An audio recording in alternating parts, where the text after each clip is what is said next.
It's your boy, the one Joey V. This is Boss Dog Cigars. This is Quentin Moore chilling in the Cigar Lounge. Have a drink with your boys and tune in. Yeah. Everybody, I'm your local hero. Welcome to Cigar Lounge and Podcast. And we are here with my guest today. Everybody knows my guest. You try to act make it seem like nobody know. Everybody knows my guest. Not everybody. Everybody knows Chuck.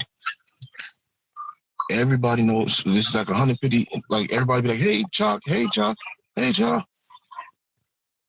Well, local hero, thank you to you and the guys for finally nailing me down to do the show, since I've been dodging it and denying it for a while. Because I just don't think I'm that interesting enough to be a guest on somebody's show. We'll see. You're a lot more interested than you know. All right, so let me ask you a question, Chuck. What got you into cigars? Let's kick it off with that. A bunch of guys that I work with. Mm-hmm. They also got me into bourbon. At the same time, they got me into cigars, and this was back, I want to say maybe 2001, 2002. Hey, honey. He called you. I thought he said honey, LH. I was about to say, I'm like, Wolf, I am flattered. If he calling you honey, that's a whole different kind of conversation and show right there. I'm flattered.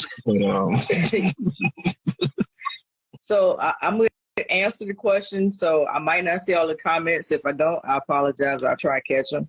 All right, Andy, I see you.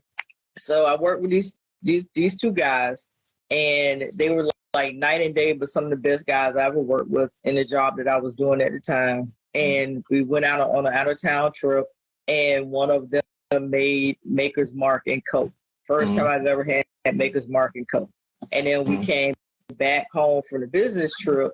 A cigar lounge had opened up close to where we worked, so we started doing happy hours and stuff at the cigar lounge, and it started me with the flavor cigars and stuff like that, so I could get my palate adjusted to smoking cigars, because I cannot smoke cigarettes. I can't even be around people who smoke cigarettes. I can't breathe for some reason, but cigar smoke does not bother me.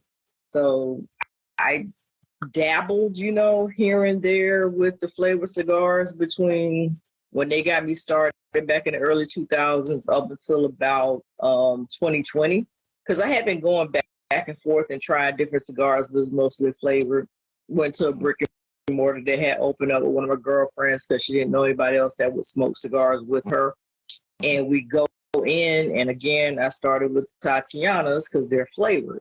And I did that for a few months, and then the owner of the lounge came over. He was like, all right, you've been coming here for a little while now. You keep smoking these Tatianas, which is cool, but I'm going to need you to expand your palate and become a better cigar smoker. He said, because you can do it. Ain't nothing to be scared of. You just got to step out there. And he gifted me a Plencia, which I'm going to call my first adult cigar. It was a gift from the lounge owner. And once I had it, it was like, wait a minute. Hold on. Full body, full of flavored descriptions I can use now that I didn't use then. Back then it was just, this tastes pretty good. What else can I try? And then you see my bottle collection, right? Mm-hmm. So I tend to, if I do something, and people, excuse my language, I am not the most politically correct female. So you're going to hear some stuff that you might think coming from a dude, because I have brothers. So that's just how I'm used to talking. So if I do something, or if I pick up a hobby, it's always balls to the wall, right? So if I'm going to smoke cigars, I am going to smoke cigars. I am going to find the best of the best, or maybe the worst of the worst. So after I did the Plencia, of course, what the next cigar was. I had to go online and order Davidoffs, because, Davidoff was the name. So got some of those and smoked them. I was like, okay, well, what else is out there? And then I started the IG account, because the brick and mortar that I go to was promoting their lounge. So then I come out here, and then I see these lives, and all of a sudden I'm following this person who follows this person who follows this person. And it's like, That's an interesting cigar. Let me go see if I can find it. That sounded interesting too. Let me see if I can find that. And then that is how it started. And it started with a 150 count humidor that I won at that brick and mortar. Fill that up. And I was like, I don't need another one. 4 desktop humidors, and about 4 Tupperdoors later, y'all see where I was at the other day.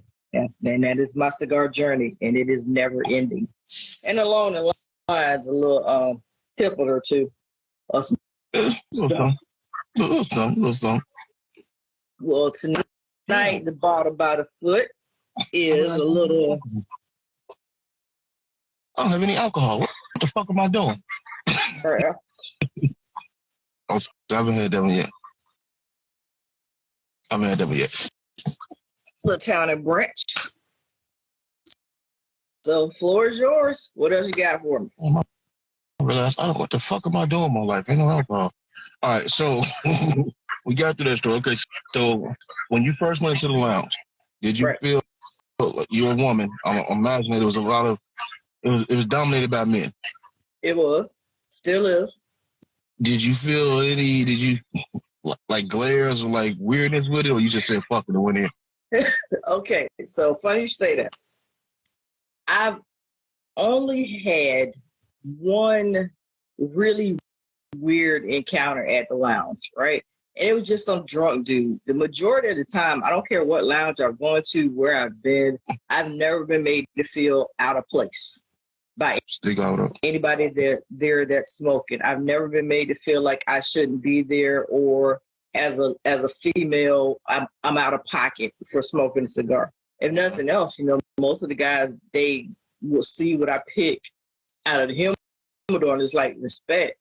I went in one time and I dropped a few coins and picked up a few sticks, and the guy looked at me. He was like, "Your husband is one lucky man," and I was like, "I don't have a husband; these are mine."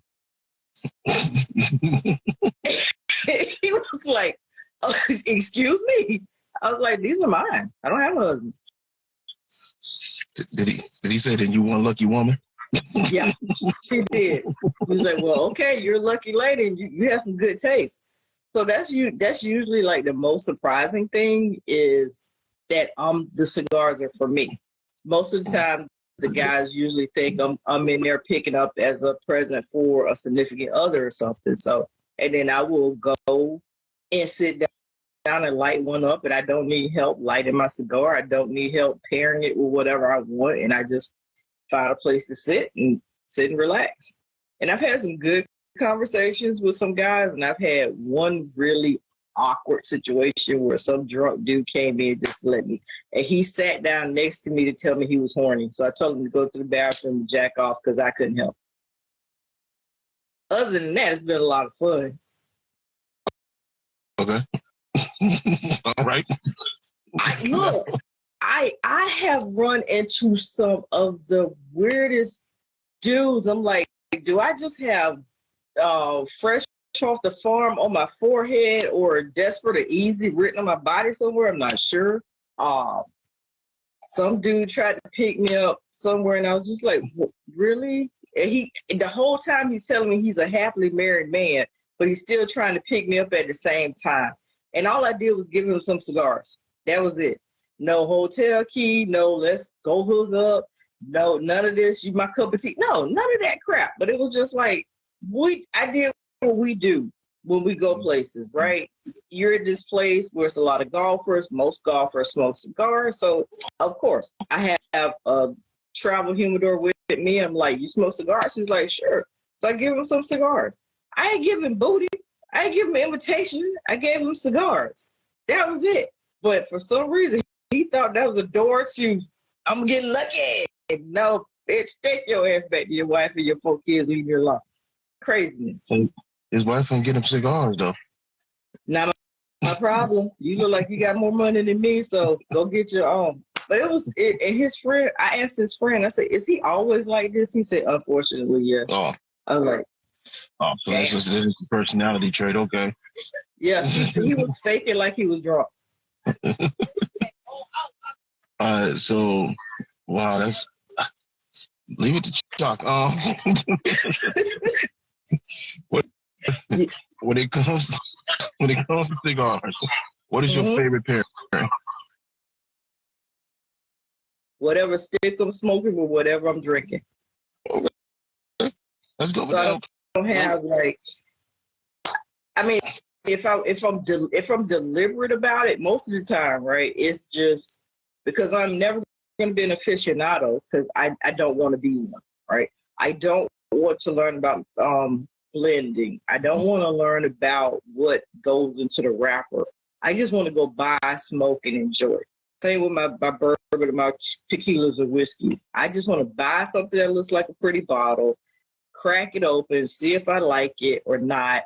Was it worth the money and go about my business? So, but if I'm being intentional, if it's a special occasion, then I'm breaking open some Blanton's or some Buffalo Trace or some Douce, and I'm going to go get me a nice light cigar because that spirit is already really heavy.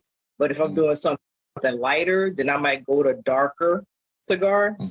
That's got more body to it. Okay. And then sometimes I just say fuck it and I just drink heavy booze and smoke a heavy cigar like today. That's no because it can. There's no about it. Because it can. So let me ask you a question. This is for cigar and bourbon. Actually, I just thought about it. I'm gonna do it both sides. This year, and then it's got to be new. What new cigar and new? I ain't even say bourbon. What new cigar and new spirit? I'm gonna say spirit.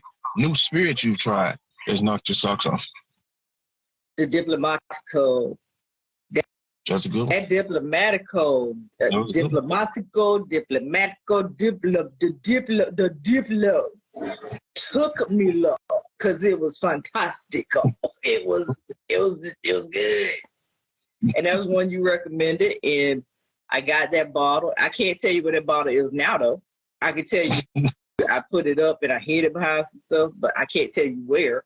But it's here because it was that good. And I was like, if I keep that bottle out in plain sight, there's going to be a lot of throwing up. There's going to be a lot of not making it to work the next day. There's going to be, how did I fall asleep on the floor? You know, things that have happened in the past and will probably happen again, but try not to do that. Yeah. But one that knocked my socks off, I would say the Diplomatico was one. My bottle of choice last year that really got me was the Room 101 gin. Oh, I want to try that. That room. Would you like to see the bottle? Have you seen the bottle? Sure. I saw the bottle. I didn't see it in person though. Yeah. It doesn't have the herbal like juniper hit to it.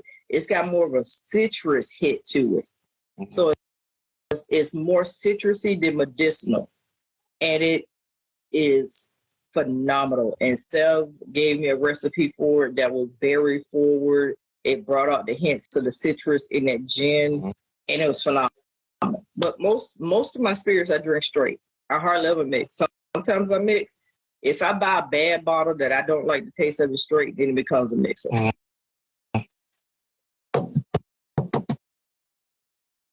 Are you trying to get bottle service to the car? I'm in my drinks. I'm in my drink. Sure. Do me a favor. Grab my beer out the refrigerator. Hey, look fair right now. I just walk past it. Don't say nothing. Just walk past it. This is something we do. Look, you make it work the way you have to. I guess the other thing is I'm a big collector of multicolored bottles or sets. So if I find a set and it's like 3 bottles, there's an anejo, a blanco, and an extra anejo or reposado, and the bottles are pretty, then I'm either gonna bite the bullet and get them all at once, or I'm gonna save up and get them a little bit at a time until I can complete the set. Now I know you're not the collector that just looks at them. You actually drink. I was the collector that just looked at them until somebody stole some from me. Then I became the collector that drinks. Okay. She sent me the finger. Anyway, so that feels better. Now it feels like I can interview you. All right. Okay. Wait, hold on. Give me a second. Okay, now I feel like I can answer some questions. Go. All right, but yeah, you know, I try like I'm not a collector. I just don't drink as much as I used to, so I'm able to hold bottles longer. But I'm by no means a collector. I just like, you know, variety. So that kind of like how you are. You like, oh, I'm gonna go for this today. I'm gonna go, or you just like, I'm gonna collect this shit. Oh yeah, that's because I'm a grown up hoarder who grew up poor. That's really what it is. You can call it collecting, you call it hoarding. That's some hoarding shit right there. That's what that really is. Mm-hmm. I grew up on public assistance and food stamps, and I got a really good paying job. And the older I got, the more access I had to earn income and disposable income, and that led to that fear of missing out. Mm-hmm. One year I thought I was going to lose my job, the fear of missing out, thinking I wouldn't be able to buy a certain bottle or go get a drink on if I felt like I needed one. Then that just triggered. I was just triggered, which goes into my habit of going overboard when I start something.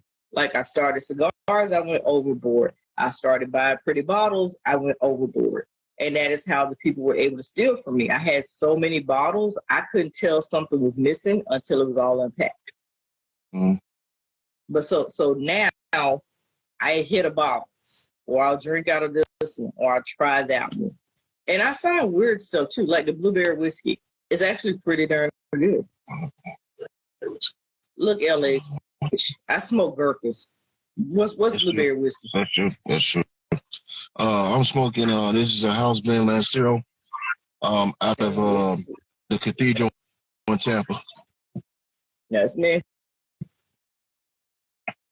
All right, but yeah, I'm still wondering how a person who smokes Tatianas and Gurkhas is scared to do the triple threat challenge. But you know what? Hey, to each their own. Oh no! You want me to tell you how? I can tell you exactly how they're scared to do that challenge. Because a bitch got good damn sense doing that crap.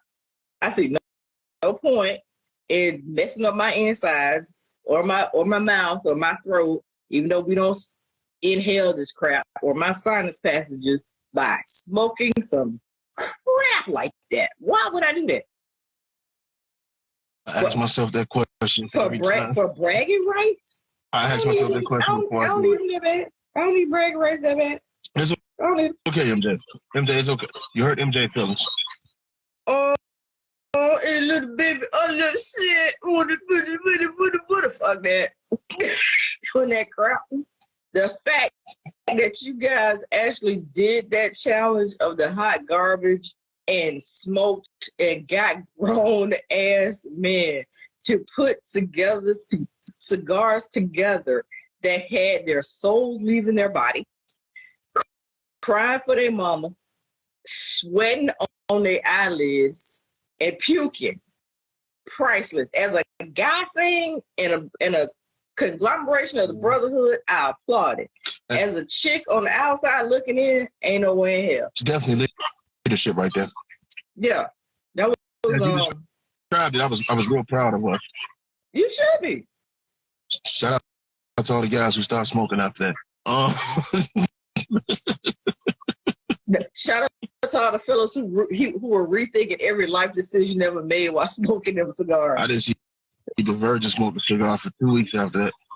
Yeah, honorable mention to Garrett, G Money, and Divergent, because they are the two who just got it the worst. Yeah, G Money. Yeah, he had to pull over. What up? All right, but back to so. Oh, speaking of which, we didn't mention this yet. Hot Garbage HR. Former head of HR, the Hot Garbage. Former, duly retired. Retired. So, no. First of all, Wolf, don't you lie. Don't you lie. Oh yeah, Marshall did have a nosebleed, and don't you lie, Wolf. He did. Marshall was sick. So this what happened.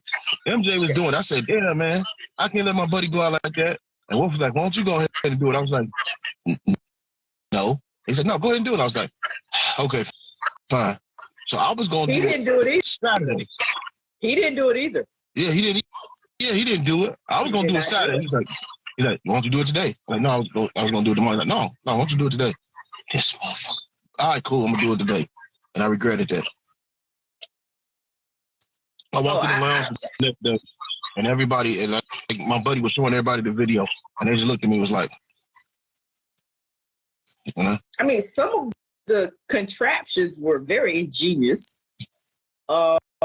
But the hot garbage cigar line is, and MJ taking and Hobo taking it a step further, MJ creating the page for it and having the stickers is what gave me the ideal to jump on board and do the customer service line, because it's something I've done in my real life. And I was like, wouldn't it be funny if people pretended to call hot garbage cigar for help after purchasing one of their cigars, and then we all know customer service is shitty, so it's a shitty company, which is fake. The cigars are shitty, so customer service needs to be just as bad as the fake cigars, and that is how that idea came about. Yeah, man.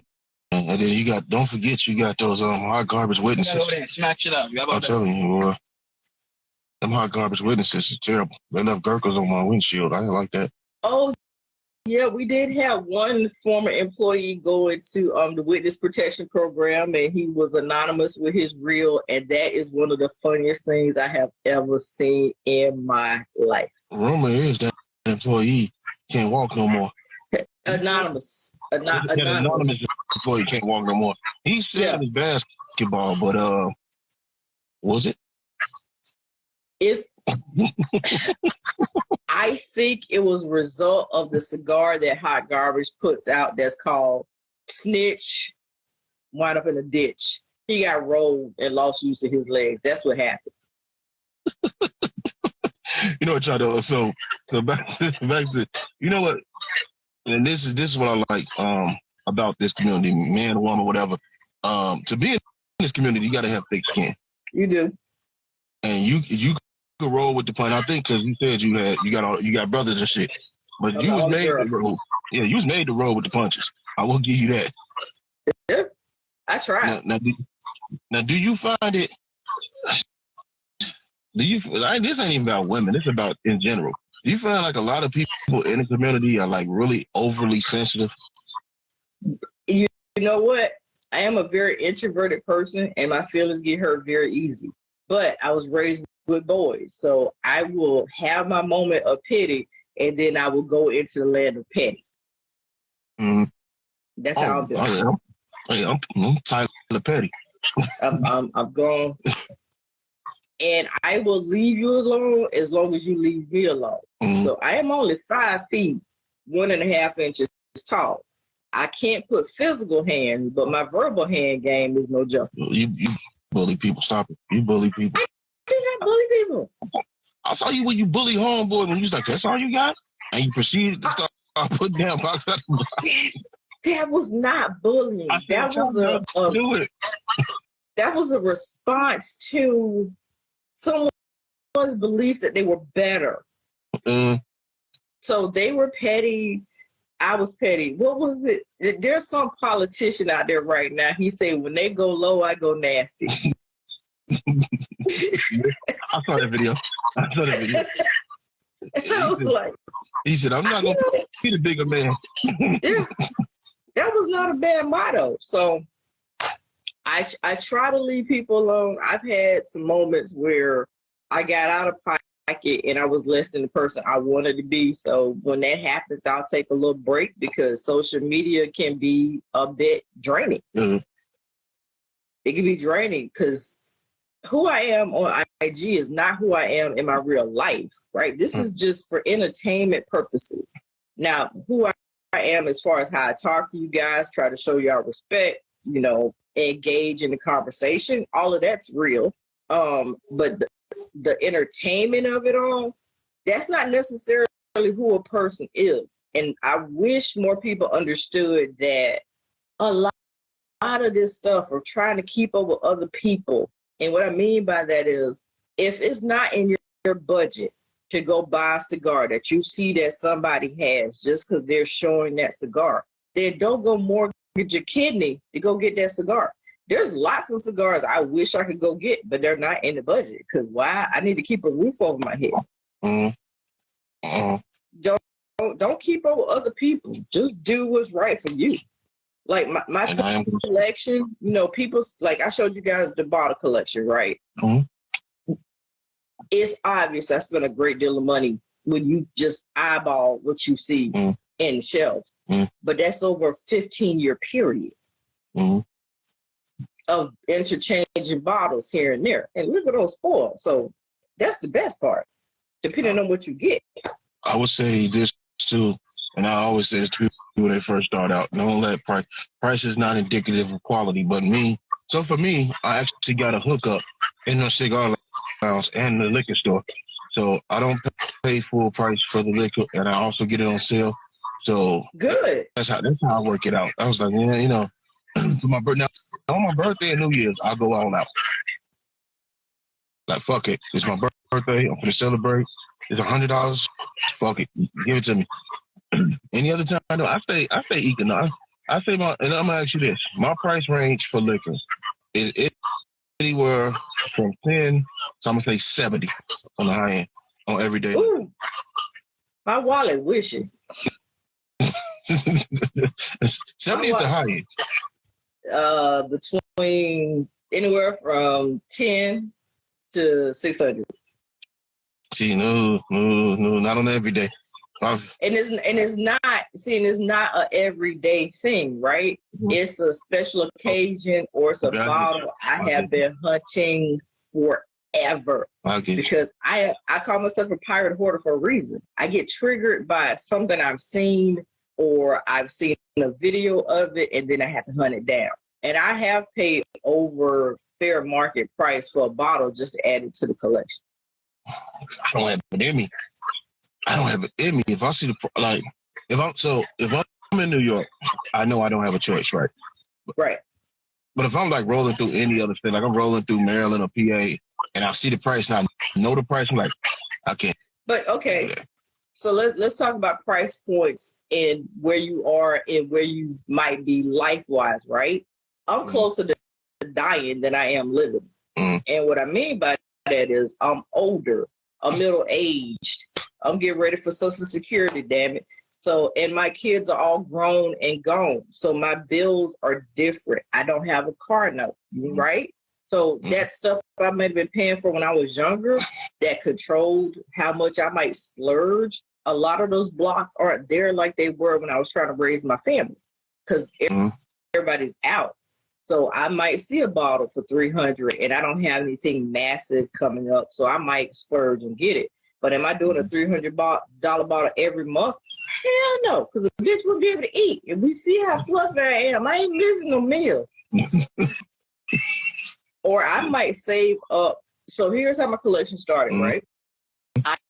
I set aside $20 every 2 weeks to get a bottle. So every 2 weeks, I got a bottle. And then the more money I started to make, the bigger my budget came for what I wanted. And I would actually window shop throughout the year for what I liked and then go get it the following year when I had saved up enough money to go get it. So it started to grow exponentially because I went from buying 2 bottles a month to maybe 10 bottles a month of various prices. Same thing with my cigars. I might buy a 5-pack of some really cheap stuff, but then I might splurge and go get a box of something. When I'm talking to MJ, I try to find some everyday smokes to smoke when I'm talking to MJ. Because you'll smoke all your good ones fucking with him, so fuck that guy. I'm just being honest. I'm glad you said that. So I see I'm older than I look, man. I'm glad you said that. How you got to the collection, and you do have a very nice collection. So how many people are surprised by your collection? The very few people that have seen it are always like, damn. Because I think it's maybe something you would expect a man to do. A few women of might do it, but I don't know that many I don't have that many in my circle that do it. because I only have one female in my circle that smokes cigars. I'm the only one. So I'm usually smoking by myself if I'm not online with you guys. Mm-hmm. But yeah, this most of my friends would give me liquor for a special occasion because they already know. And then a lot of them say, we don't know what to get you because you have every damn thing. You want a baking toy or something or gadget? Got it. You want the latest and greatest whatever thing?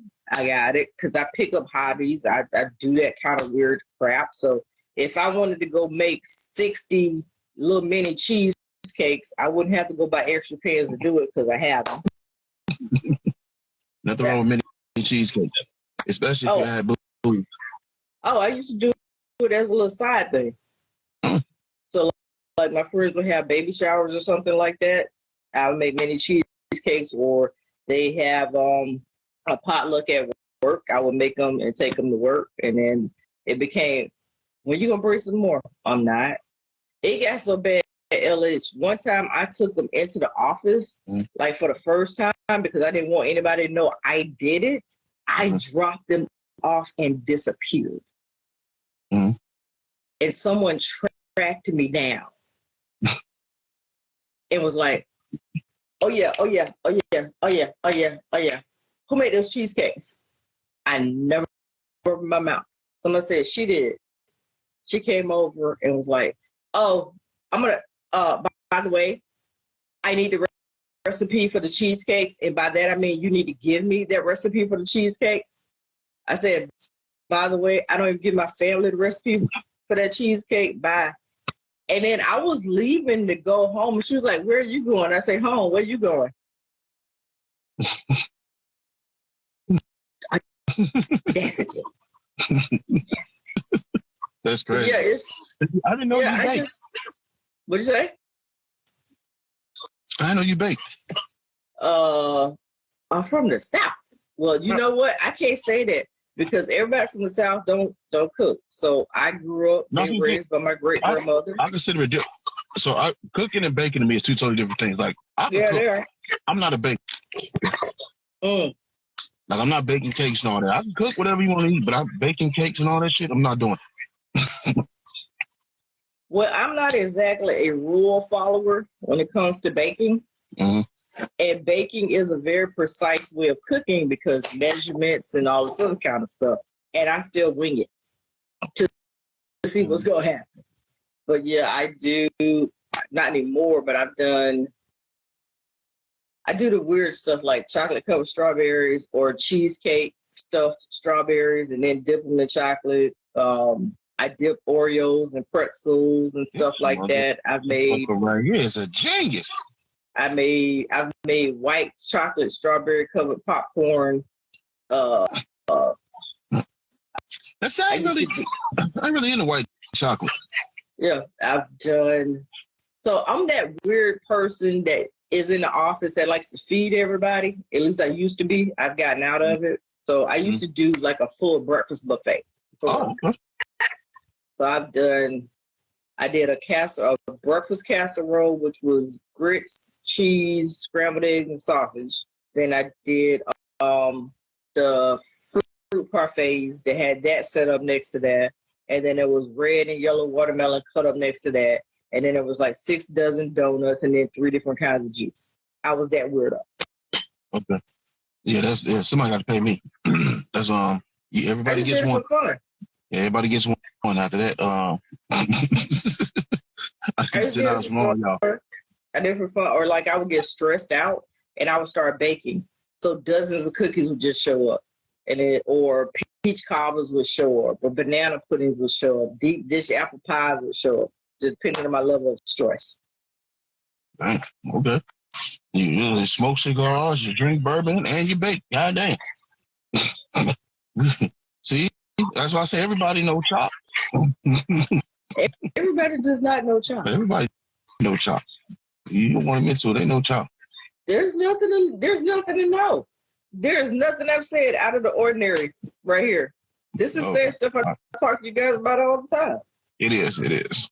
It is. So, Chuck, let me ask you this question: How many people gotta say hi to you before you believe that you're famous? About 9 million, because I'm never gonna believe I'm famous. Okay. See, y'all, she play. Don't let her play. Everybody know Chuck. Don't let her play y'all like that. Well, one of the things I decided to do was when I first got in, I got into a crew, and there was never any room in the crew on the live. At first, there was room here and there, and then spaces would fill up, or I would be asked to leave so somebody else could roll in. I'm like, okay, cool.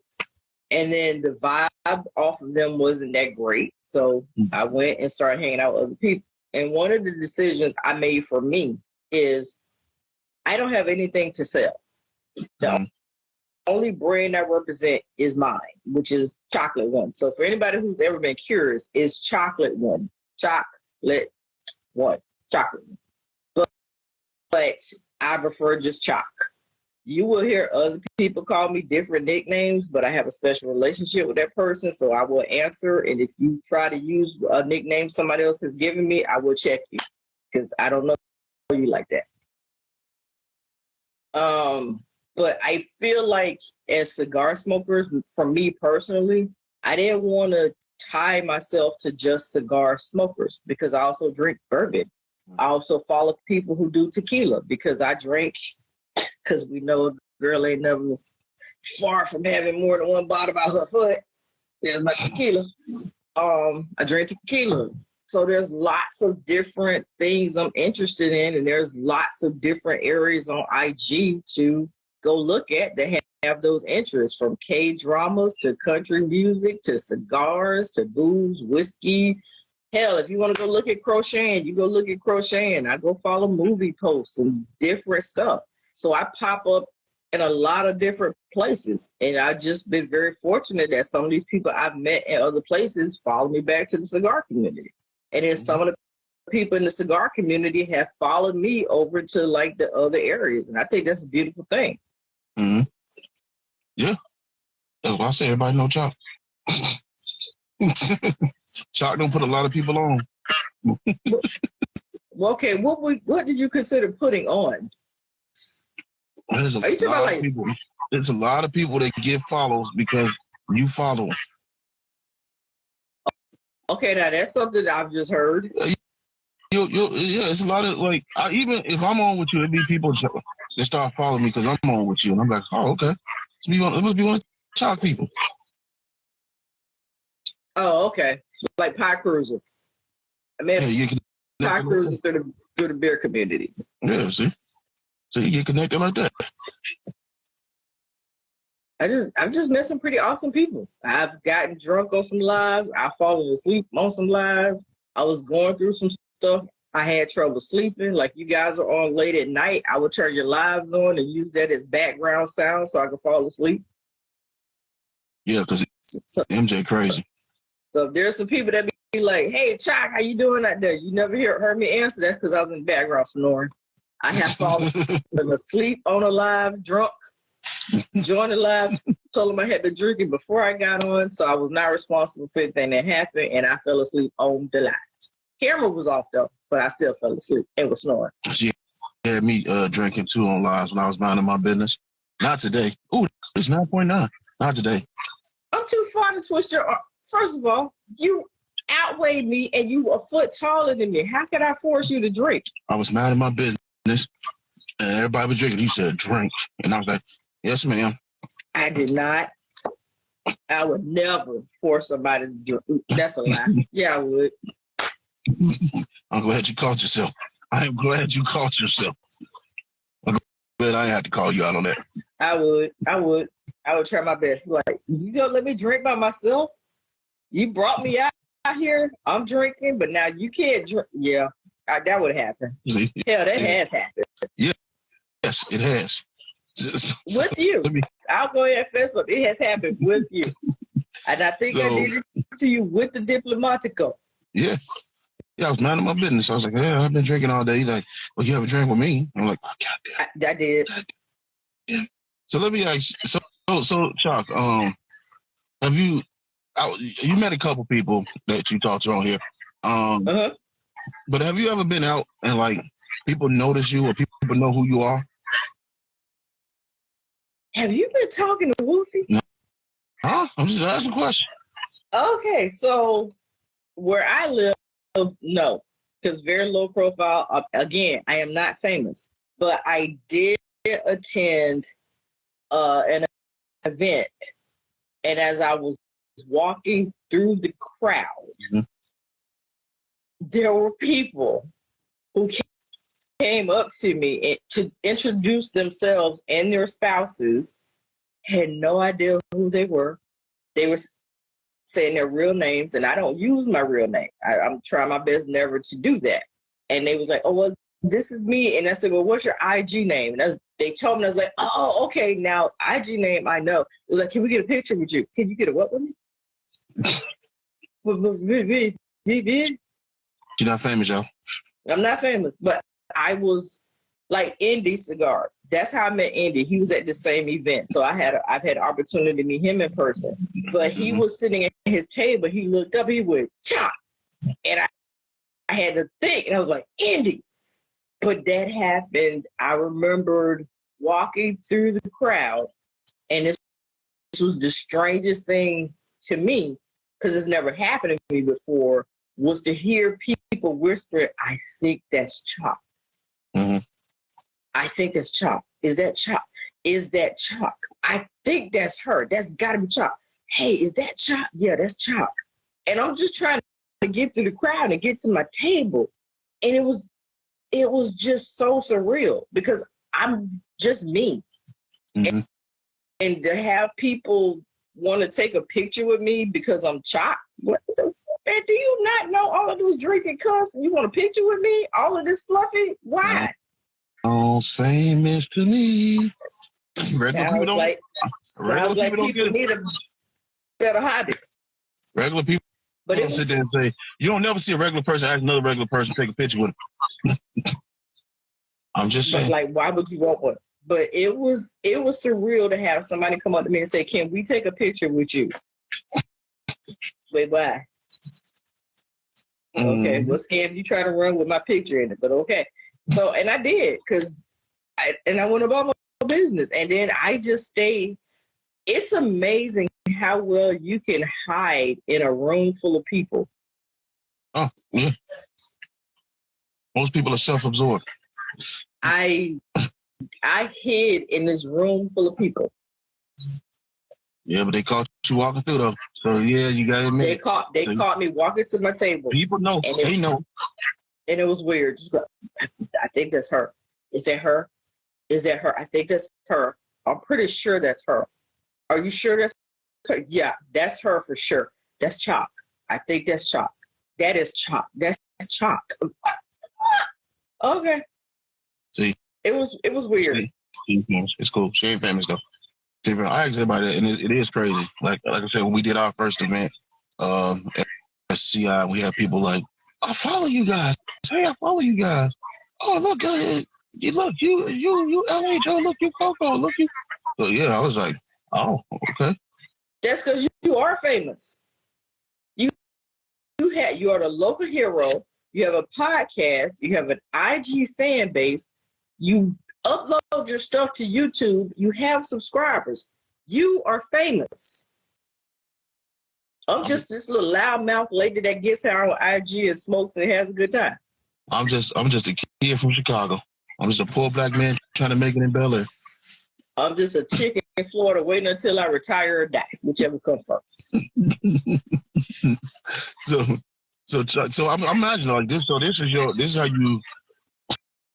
how do you unwind, right? Like you come from a long day of work. Oh, I got one for you. I'm gonna give you the perfect scenario, and you tell me what you smoking and what you drink.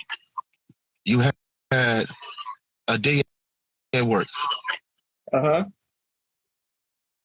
It was long. It was annoying. You sat in traffic. You get in the house. What cigar are you reaching for? What drink are you reaching for? Well, I'm remote. But the long days.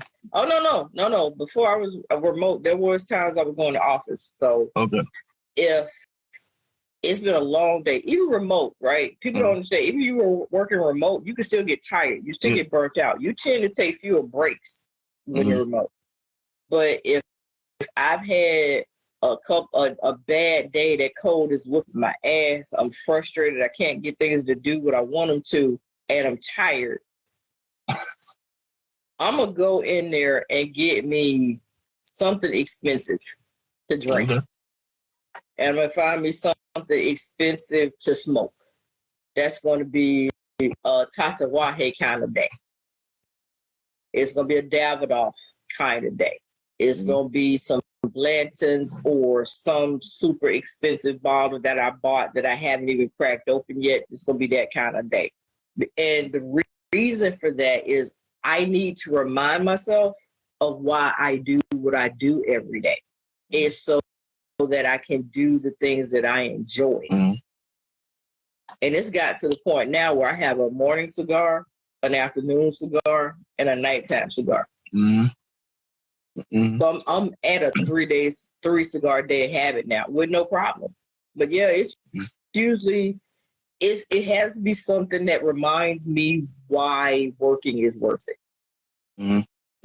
So it's getting something nice out of the collection. So, and I would tell anybody, it doesn't even have to be something expensive, just something that you paid for just for yourself. Because when you have families and children and spouses and maybe loved ones that need you to be a caregiver, one of the things you forget to do is self-care. And if you are not doing anything for self-care, you need to. Giving up self-care doesn't do anything but build anger and resentment. And if you don't find a way to blow off steam, you're going to take it out on people that have absolutely nothing to do with why you're angry. Exactly. So to me, cigars are intentional. It is a way to unwind. It's a way to treat yourself. Hell, if you got to save $10 for 10 months to get a box, do it. Now, see, that's my thing. I'm kind of like, I've spent enough money in a lounge to buy a few boxes. But my thing is, I like to, I'm going to get a box, don't get me wrong, but I like to mix and match, right? Yeah. So that's my thing. Like, I want to, like, I'll get a 5-pack of this and a 5-pack of that, or I get some, like, four singles of that, 3 singles of that, and do that. Oh, you better than me. I go get me 2 of these, 3 of these, 4 of those, 1 of them, 5 of them, 6 of those, 2 of those, 3 of those. It's always a mix. It's never a box. Now, I've spent, like you said, I've spent enough where I could have got a box. Yeah. But for me, I love the variety. Yeah, that's all I am.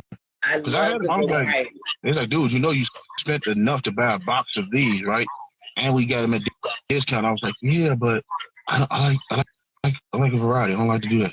I like to mix them.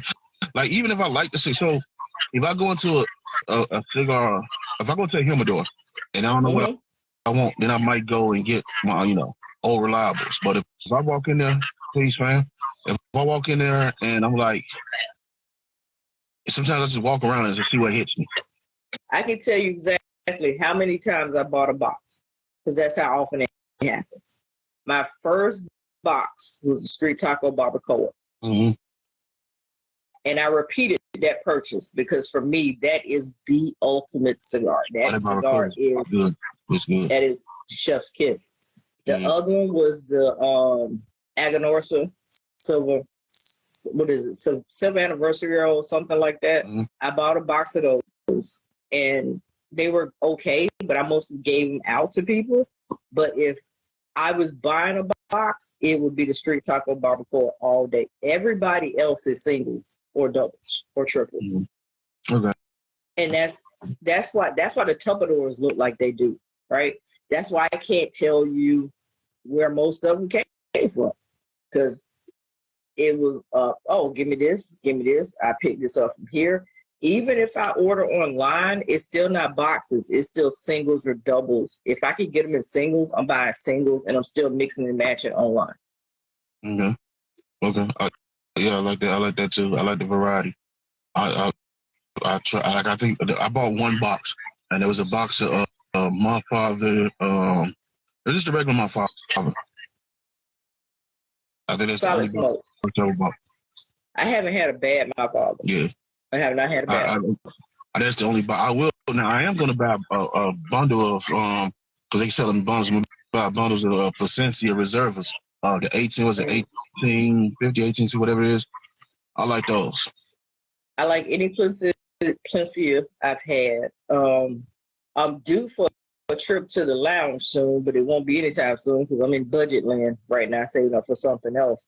But I'm going to get back in that humidor and raid it. I'm going to straight raid it. Hey, I'm kind of.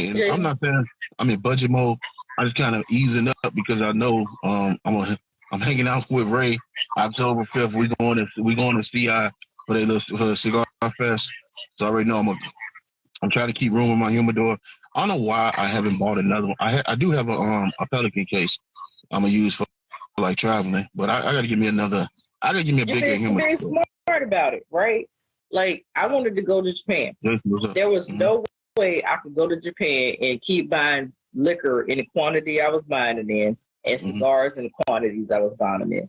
So I put myself on hold for all of those things until I saved up the money I wanted for Japan. You got enough to look. You could just go over to. Hey, what do I want now? Is there ever enough though? Not when you're greedy in a pirate border. There's never enough. Because there's always somebody like you or Kimbro or Ish or somebody else holding up a bottle going, chop, you see this one? Damn your souls. No, I ain't seen that.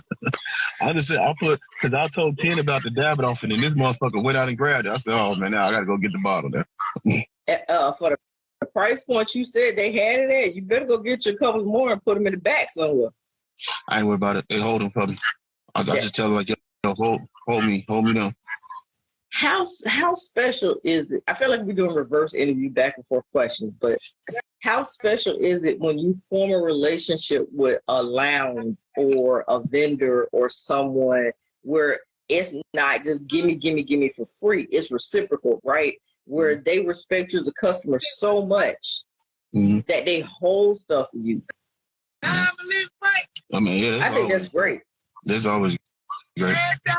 But you gotta put in a lot of work to get that though.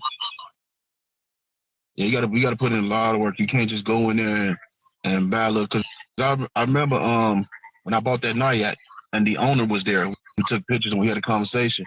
But the owner was like, the owner of the store was like, this guy right here, he doesn't care. He said, if I say it's good, he buy it. He trusts my palate. He was getting ready, because I was getting ready to buy the Woodford Double Low. And he's like, here, try this. And I tried this Nyack. I was like, this shit is good. I said, how much? He said, 30. I said, give me 2 bottles. I drank one, went back the next day, bought a whole new bottle, had him sign it for me. And he's like, yeah, this guy, he buys it. He's like, if he likes it, he buying it. Oh, yeah. So that's how if you go in and you're respectful, right, and how you talk to people. So I'll go to my local Total Wine, and it's like Norm walking in the Cheers. They do a relay on their phones or mics or whatever it is that they packs they have on. It's like she in the store. I've gone in disguise and they found me. I've gone in. The eagle has landed. Yeah, pretty much. It's like I tried to sneak in and out one day, and one of the guys that knows me really well was getting out of his car as I was leaving the store, so he still caught me. And Blanch's is one where they put it into the lottery system, whatever. They released some out of the lottery system. I happened to be in the store that day. One of the guys saw me, and I was like, oh, no, what are you trying to do to me? He was like, oh, you going to be like that? Is that how you going to act? I'm trying to hook you up right now. And I was like, all right, what is it? He said, I'll be right back. He comes back with a bottle of Blanton's. Yeah, that's how I got mine. They played it. So let me ask you this. Have they ever played that? Have you tried this game with you? Like you be buying something, but have you tried this? And they give you a shot. You're like, no, I haven't. And I like that. It's more so I know you're not getting it this time, but try this to see if you might want to get it the next time you're here. Dude, last time I was in the store, You made me just think about something. And like you said, building those relationships. I tried a $600 bottle of tequila. I ain't never in my life had a $600 bottle of tequila. I can't buy a $600 bottle of tequila right now. But the guy in the store was like, I got one open. It's already ready for you to try it. Don't worry about it. Take me to the back. The guy was like, where you going? He said, I'm getting ready to let her try this tequila. He was like, make sure you let her try the other one too. Yeah, that's how it is. The other one. Oh, okay.